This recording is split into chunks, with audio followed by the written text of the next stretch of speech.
Hello. Yes sir, yes hello. Sir. चलो ठीक है।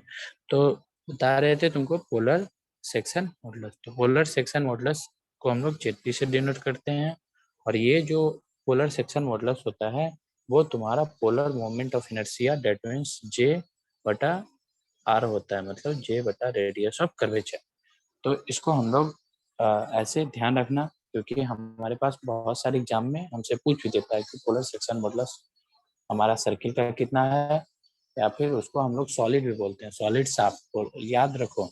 सर्किल को सर्किल भी बोल देता है और सर्किल को कभी कभी सॉलिड शाफ्ट भी बोल देता है। फिर सॉलिड शाफ्ट का हमसे पूछ सकता है कि सॉरी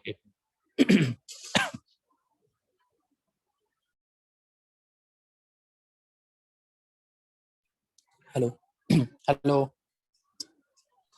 यस सर। हाँ, तो हमसे सर्किल का भी पूछ लेता है और कभी कभी हमारे पास सॉलिड शाफ्ट का भी पूछ लेता है। तो दोनों का ध्यान रखना। क्या दोनों का हमको ध्यान रखना है कि हमारे पास पोलर मोमेंट ऑफ इनर्शिया क्या होता है, डेट मीन्स हमारे पास जे का वैल्यू क्या होता है। तो जे का वैल्यू पाई डी 4/32 होता है। हमारे पास हॉलो शाफ्ट का क्या होता है, वही पाई डी बाई 32। और हम एक बार बोल सकते हैं आउटर डायमीटर को डी नॉट और इनर डायमीटर को डी एल। तो डी नॉट का पावर 4 माइनस डी आई का पावर 4 एक बार लिख ही देते हैं ताकि पता चल जाए सबको।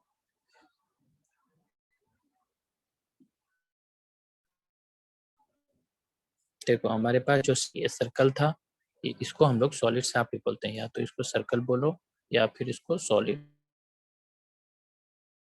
शाफ्ट बोलो। तो इसका जो हमारे पास पोलर ऑफ इनर्शिया आता है जे इक्वल, इसका वैल्यू आता है पाई डी का पावर 4/32। अब हमारे पास एक हॉलो शाफ्ट है, ये हॉलो शाफ्ट। इसका डायमीटर यहाँ पे सेंटर होगा कहीं ना कहीं, इसका डायमीटर होगा डी आई इंटरनल और इसका बाहर वाला होगा डी नॉट। तो इसका जब हम निकालते हैं polar moment of inertia J is equal to, हम लोग निकालते हैं पाई/32। और यहाँ पे देखो डी 4 था और 4, तो डी का outer diameter minus D inner diameter का पावर 4।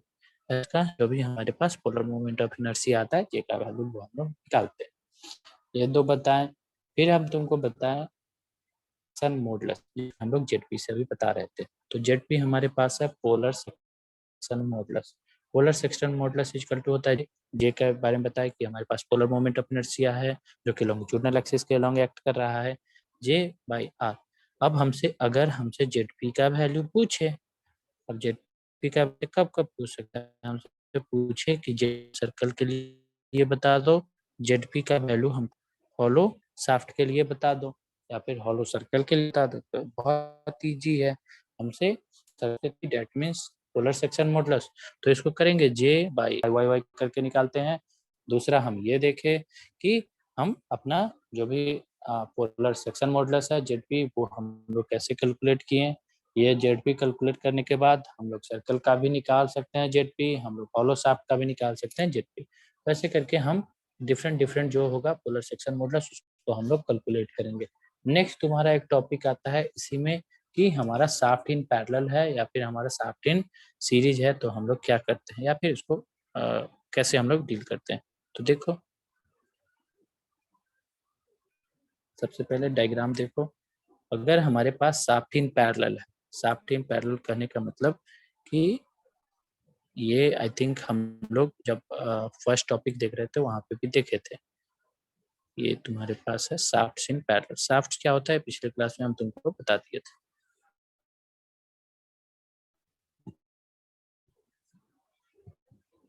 अब क्या है शाफ्ट इन पैरेलल कहने का मतलब कि ये तुम्हारे पास एक शाफ्ट है, उसके बाद तुम्हारे पास यहाँ से यहाँ तक एक शाफ्ट। अब क्या है ये तुमको सीरीज की तरह दिखेगा लेकिन कंफ्यूज मत करना। तुमको लगेगा कि बैक टू बैक तुम्हारे पास ये एडिशन है, लेकिन ये तुम्हारे पास शाफ्ट इन सीरीज है।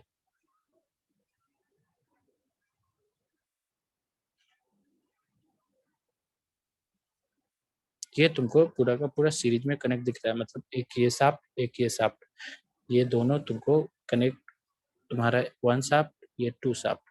अब क्या है, यहाँ पे तुमको किसी भी शाफ्ट पे तुमसे एक टॉर्क लगा देगा और तुमसे पूरा का पूरा जो भी एंगल है वो तुमसे पूछ सकता है कि हमारा जो थीटा एंगल है वो हमको बता दो, जो हमारे पास टी का वैल्यू है वो हमको बता दो, जो हमारे पास जी का वैल्यू है वो हमको बता दो। तो ये दोनों शाफ्ट इन सीरीज या फिर शाफ्ट इन पैरेलल या फिर हमारे पास जो कंपाउंड शाफ्ट आता है, इसका भी हमारे पास एक कंसेप्ट है जो कि हम लोग इसको कैलकुलेट करते हैं। तो ये दोनों का दोनों तुम लोग देख लेना। एक में हम लोग क्या करते हैं कि एक में हम लोग टॉर्क को बराबर कर लेते हैं, हम एज्यूम ही करके चलते हैं कि हमारा थ्रू आउट पूरे के पूरे क्रॉस सेक्शन में हमारा जो भी टी होगा, टॉर्क होगा, वो हमारा बराबर होगा। एक जगह हम लोग कंसीडर करके चलते हैं कि हमारे पास जो भी थीटा का एंगल आएगा, जो थीटा जो हम लोग शुरू में लाए थे जब हमारा क्रॉस सेक्शन में ट्विस्ट आ गया था, यहाँ पे बी था, यहाँ पे बी1 था, जो ट्विस्ट आया था थीटा एंगल, तो वो हम लोग पूरे के पूरे क्रॉस सेक्शन में सेम टू सेम मान के चलते हैं।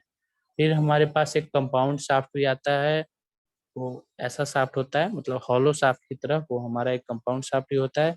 उसका भी हम लोग वैल्यू कैलकुलेट करते हैं। कंपाउंड शाफ्ट में क्या करते हैं कि हम लोग थीटा का भी वैल्यू सेम ले लेते हैं और टी का भी वैल्यू किसी किसी केस में सेम लेके अपने ये पूरे के पूरे shaft in parallel, shaft in series और कंपाउंड शाफ्ट की वैल्यू को निकालते हैं। इसमें हमारा लास्ट पॉइंट आता है पावर, क्योंकि शाफ्ट के डिफिनेशन में ही हम बताए थे तुमको कि शाफ्ट जो होता है वो शाफ्ट हमारा मशीन एलिमेंट होता है जो एक लॉन्गिट्यूडनल एक्सिस के अबाउट रोटेट करता है और उसका काम होता है पावर को ट्रांसमिट करना। तो हम लोग पावर को कैलकुलेट करते हैं कि हमारा पावर कितना, शाफ्ट जो है हमारा पावर कितना ट्रांसमिट करता है।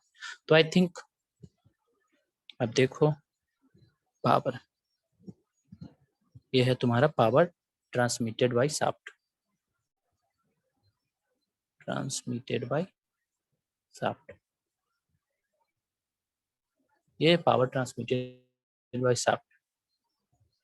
P इज इक्वल टू आ गया तुम्हारा पावर, और P इज इक्वल टू क्या होता है, आई थिंक अब हमको कौन बताएगा, जिससे पूछेंगे वही बताना।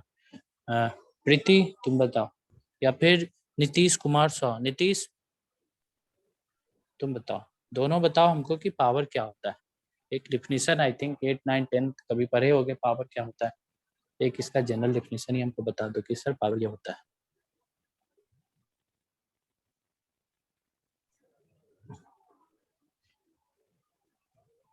बताओगे पावर क्या होता है, बताओगे नीतीश?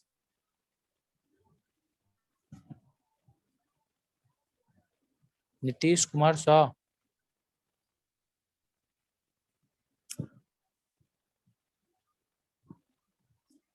चलो म्यूट कर लो तुम, अब नहीं आ रहा है तो म्यूट कर लो। कोई बताएगा? यस अनु सर, जोरान, यस सर। ये जो तुम्हारा W/T है, तो W वर्क डन होता है, इसको हम लोग F इंटू एक्स ऐसे लिखते थे, या फिर F इंटू एस, या फिर जो हमारा डिस्टेंस रहता था इसको हम लोग लिखते थे। F(x/t) हम लोग यहाँ पे कैलकुलेट करेंगे।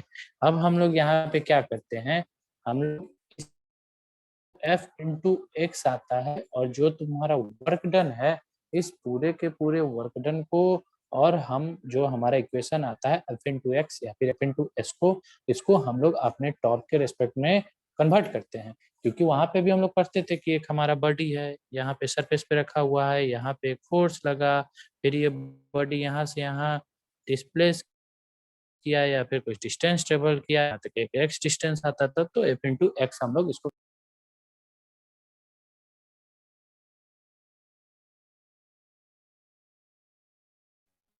P into T theta by, नीचे क्या था, नीचे था तुम्हारा W/T, यस, तो तुम्हारा आ गया T। तो थीटा बाई टी को हम लोग क्या बोल देते हैं, ओमेगा बोलते हैं। और ओमेगा क्या होता है, T इंटू ओमेगा। ओमेगा क्या होता है, कोई बताएगा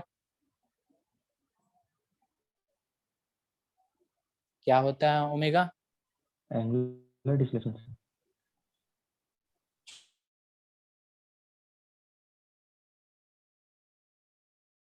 वैल्यू को हम लोग निकालते हैं, और या फिर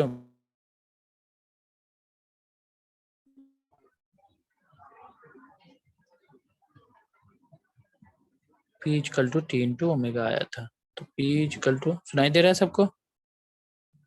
यस सर। चलो ठीक है, तो T इंटू 2πn/16 हमारे पास आया। तो ये जो वैल्यू आया P इक्वल टू 2πn/16, इस वैल्यू को भी हमेशा याद रखना, क्योंकि इससे कम से कम तो नहीं भी तो अभी तक 4 से 5 बार गेट में तुम्हारा क्वेश्चन पूछ चुका है। तो इस वैल्यू को हमेशा याद रखना। अब इसमें भी तुमको एक वैल्यू और याद रखना पड़ेगा कि अगर तुमको बहुत सारा जो भी तुमको रिजल्ट है, अगर तुमको किलोवाट में निकालना है, इसमें यूनिट का भी ध्यान रखना पड़ता है, क्योंकि ये हमारे पास एक एम्पिरिकल लेसन है और एम्पिरिकल लेसन में हमको पी का भी ध्यान रखना पड़ता है, मतलब यूनिट का भी ध्यान रखना पड़ता है। तो ध्यान देना कि हमको किलोवाट में पूछ रहा है या फिर वाट में पूछ रहा है, तो उसके अनुसार ये जो 60 का वैल्यू है वो तुम्हारा चेंज होते रहता है। तो इस चीज को ध्यान रखना है। यहाँ पे हमको एक चीज और हमसे क्वेश्चन में पूछ सकता है कि जो हमारा यहाँ पे पावर जनरेट होता है वो किसके प्रोपोर्शनल है। तो यहाँ पे तुम देखना, ये जो तुम्हारा एन जो आता है, तुम्हारा नंबर ऑफ रिवॉल्यूशन आता है या फिर नंबर ऑफ रोटेशन आता है। ये जो तुम्हारा पी है वो साफ साफ यहाँ पे दिख रहा हो कि पी तुम्हारा डायरेक्टली प्रोपोर्शनल है, ठीक है। तो ऐसा मानना है कि अगर तुमको जो ऊपर वाला बॉडी था वैसा ही अगर सेम का सेम स्पीड दिया जाए हमारे टॉर्क में, मतलब सेम स्पीड का कपल लगाया जाए, मतलब जो हम अपना कपल जनरेट करते हैं अगर सेम स्पीड का ही कपल जनरेट करे तो हमारा जो पावर होता है वो हमारे टॉर्क के इक्वल हो जाता है। तो यहाँ पे P is directly proportional to T। तो कभी कभी एग्जाम में तुमसे ये भी पूछ देगा कि अब तुमको पता नहीं चलेगा कि power is directly proportional to torsion, power is inversely proportional to torsion, both A and B और डी नन ऑफ डी। तो ध्यान देना, जब तक इक्वेशन पता ना हो, इक्वेशन याद ना हो, इसमें कि तुम निकाल चुके हो कि 2π/60, तब अगर इक्वेशन याद है तो आराम से इजिली रिलेट कर सकते हो। तो यही कुछ कुछ था तुम्हारे टॉर्सन में जो कि पढ़ा दिए, बाद बाकी सब कुछ अनंत है, प्रॉब्लम बनाते रहना। ये तुम्हारे शियर फोर्स बेंडिंग मूवमेंट तक ही सीमित है। उसके बाद जो भी हम बताए हैं उसको तुम लोग अच्छे से कवर कर लो, फर्स्ट चैप्टर को अच्छे से पढ़ो। कहाँ तक? डिफॉर्मेशन तक, शियर स्ट्रेस शियर स्ट्रेन पता होना चाहिए, डिफॉर्मेशन तक। फिर सेकेंड चैप्टर में आ जाओ, शियर फोर्स बेंडिंग मूवमेंट को अच्छे से पढ़ लो। नेक्स्ट जब भी हमारा क्लास 3 तारीख से स्टार्ट होगा, स्ट्रक्चर एनालिसिस 1 का, एकदम तेजी से उस पेपर को लेके आगे चलना है। अगर तुम लोग अच्छे से पढ़ते आओगे, वो सारा का सारा चीज जो कवर करके आने को बताए हैं वो सारा का सारा चीज कवर कर लो, आराम से हम लोग का सब कुछ समझ में आते चला जाएगा तुम लोग। Okay yes sir. सर यार टी का यूनिट क्या चलो होगा ठीक सर? है। किसका? टी का यूनिट सर। तो टी का यूनिट तुम कैलकुलेट करो, पीछे जो भी तुम्हारे पास इक्वेशन आया है कैलकुलेट करके बताओ टॉर्सन का यूनिट सर क्या होता है। ये ये इक्वेशन है। हाँ बताओ, टॉर्सन का इक्वेशन यूनिट क्या आएगा तुम्हारा? Sir newton mm। Newton mm आ रहा है, और कैलकुलेट करो कोई। सर हाँ बताओ।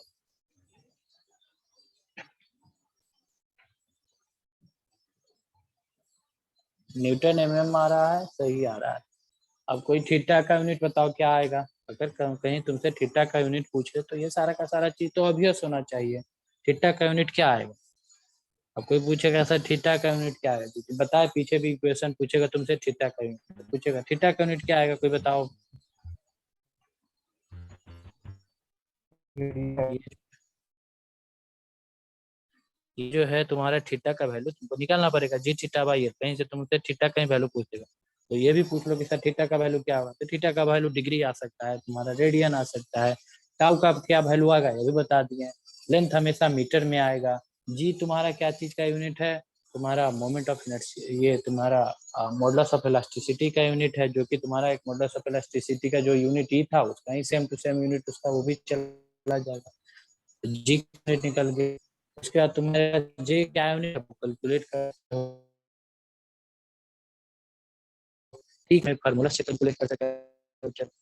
अब कोई बोलेगा कि सर उसको हम लोग टाउ मैक्स को टाउ जो आया तुम्हारा, इसको स्ट्रेस बोलते हैं, न्यूटन पर एम एम स्क्वायर आएगा। कोई बोलेगा सर इसको मेगा पास्कल में भी तुमको वैल्यू कुछ भी पूछ सकता है।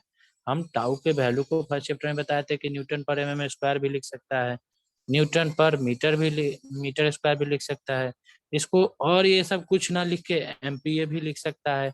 इसको पीए भी लिख सकता है। तो यूनिट तो कुछ भी हो सकता है, जैसा हमारे पास क्वेश्चन है या फिर जैसा हमको क्वेश्चन पूछा है उसके अनुसार मेरा यूनिट कुछ भी हो सकता है। ठीक है, यस सर।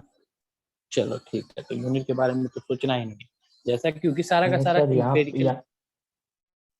सर यहाँ पे किलो वाट आया था ना सर, तो इसलिए पूछ रहे थे कि टी का वैल्यू क्या पुट करेंगे, किस यूनिट में पुट करेंगे कि किलो वाट में ही आंसर आएगा, तो पूछना था सर। तो तुमको बताए हैं कि हमको उससे उसके वैल्यू पे, हमको टी के वैल्यू में हमेशा न्यूटन मीटर ही हमको क्वेश्चन में दे रखा होगा।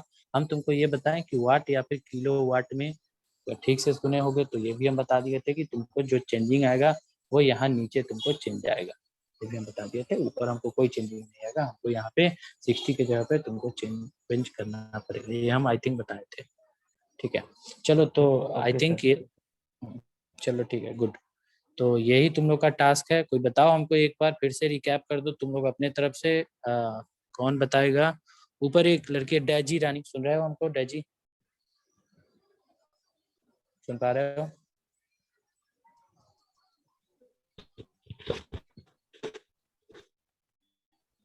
डैजी सुन रहे हो? चलो म्यूट कर लो, तुम्हारा नेटवर्क सही नहीं है, म्यूट करो। कौन बताएगा? म्यूट कर लो डैजी, कौन बताएगा? क्या सर बोलिए। चलो ठीक है, हाँ तुम बता दो सबको कि क्या क्या तुम लोगों को कवर करना है तुम्हारे स्ट्रक्चर एनालिसिस 1। बताओ। सर मोमेंट ऑफ इनर्शिया निकालना होगा सर, उसके बाद पोलर मोमेंट ऑफ इनर्शिया निकालना होगा सर। अरे हम ये नहीं पूछे, वो हम ये पूछे। हाँ हम बेंडिंग पूछे कि तुम, मूवमेंट करना है। हाँ बताओ कोई जो और अच्छे शियर से। फोर्स और bending movement. Yes, support, shear force, ठीक है। शियर फोर्स बेंडिंग मूवमेंट का बेंडिंग, जो भी बताए थे। तुम्हारा स्टैटिकली डिटरमिनेट बीम क्या होता है, इंडिटरमिनेट बीम क्या होता है, ये सारा का सारा तुम लोग पढ़ के आओगे तो आसान होगा, मेरे लिए आसान होगा और तुम्हारे लिए भी आसान होगा, क्योंकि ऑलरेडी हम पढ़ा चुके हैं, हमको पढ़ाने का जरूरत नहीं पड़ेगा। फिर वहां पे देखना, जब हम पढ़ाएंगे तुमको तो यहीं से स्टार्ट ही है, बीम तुम्हारा फ्रेम और ट्रस से स्टार्ट ही है। और अब हमको फर्स्ट टॉपिक है डिटरमिनेट और इनडिटरमिनेट, तो हमको यही बताना ही होगा कि डिटरमिनेसी क्या होता है, इनडिटरमिनेसी क्या होता है। इसके लिए हमको इनडिटरमिनेट और डिटरमिनेट बताना होगा, जो कि ऑलरेडी तुम लोगों को बता चुके हैं, तो उसको कवर करो। शियर फोर्स बेंडिंग मोमेंट को कवर करो, कितना कौन कौन रिएक्शन आता है। बना पाते हो डायग्राम तो ठीक, नहीं बना पाते हो तो कोई बात नहीं। दूसरा, तुम अपना जो भी स्ट्रेस स्ट्रेन का चैप्टर था उसको कवर करो, डिफॉर्मेशन कवर करो, बाद बाकी हम लोग स्ट्रक्चर एनालिसिस में आगे लेके चलेंगे और कोई दिक्कत नहीं होगा। Okay, yes sir. ठीक है। ओके सर ये लोड नहीं हो पा रहा है सर। किसका? तुम्हारा नाम क्या है? धर्मेंद्र? Yes sir. तुम्हारा क्यों नहीं अपलोड हो पा रहा है? टाइम खत्म हो गया क्या? पता नहीं सर, चल गए थे यस उधर सर, शादी टाइम भी में, खत्म हो देखे भी गया, कल ही तक हाँ था। तो टाइम, हाँ तो टाइम खत्म हो गया तो क्या करे बताओ।